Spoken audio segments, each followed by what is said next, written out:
বয়স মাত্র 18।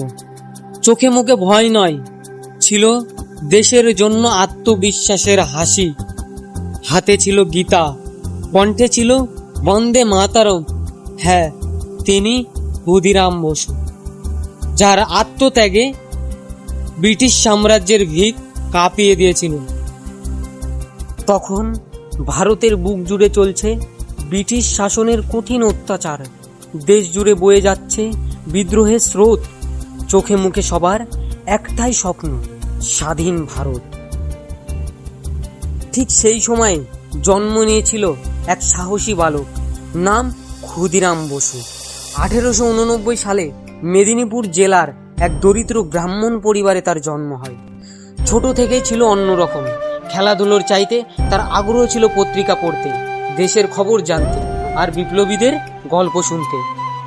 স্কুলে পড়ার সময় ক্ষুদি বুঝতে পারলেন এদেশে অন্যায় চলছে, শাসকের নামে শোষণ চলছে। তখন বাংলায় শুরু হয়েছে বিদেশি আন্দোলন। অনেকেই বেছে নিয়েছে গান্ধীজির অহিংস পথ, কিন্তু ক্ষুদি মনে করেন জোরের মোকাবেলা জোরেই করতে হবে। এই ভাবনা থেকেই তিনি যোগ দেন অনুশীলন সমিতি নামে এক বিপ্লবী সংগঠনে।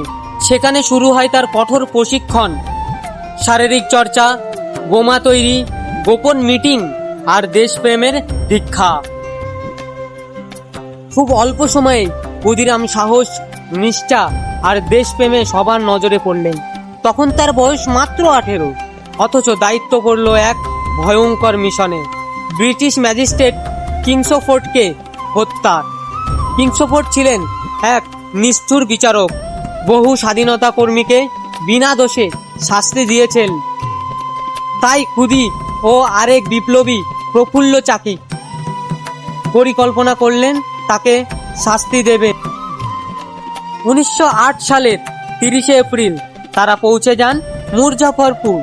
সন্ধ্যায় একটা গাড়ি দেখে তারা ভাবেন সেটি কিংসফোর্ডের।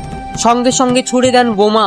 কিন্তু ভাগ্যের কি পরিহাস, সেই গাড়িতে ছিলেন না কিংসফোর্ড, ছিলেন দুজন ব্রিটিশ মহিলা। তাদের মৃত্যু হয়। ওই ঘটনার পর শুরু হয় পুলিশ তল্লাশি। ক্ষুদি প্রায় 25 কিমি পায়ে হেঁটে পালিয়ে যেতে চেয়েছিলেন, কিন্তু ধরা পড়ে যান। যেদিন তাকে ধরা হয় সে এক আশ্চর্য দৃশ্য।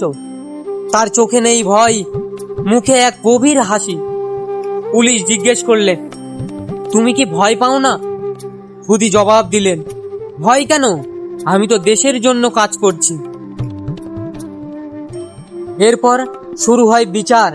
ক্ষুদি কখনোই নিজের দোষ স্বীকার করেননি, বরং গর্ব করে বলেছেন, আমি দেশের জন্য প্রাণ দিচ্ছি, এটা আমার গর্ব।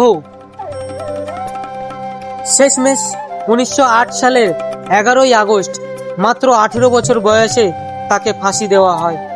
ফাঁসির দিন হাজার হাজার মানুষ ভিড় করেছিল জেলের সামনে। কারো চোখে জল, কারো মুখে গর্জন, বন্দে মাতরম, ক্ষুদিরাম বসু অমর হে। শেষ কথা, ক্ষুদিরাম বসু প্রমাণ করে গেছেন দেশপ্রেম বোঝে না বয়স, বোঝে না ভয়। একজন কিশোরও ইতিহাসকে বদলে দিতে পারে, যদি থাকে হৃদয়ে সাহস আর দেশের প্রতি ভালোবাসা।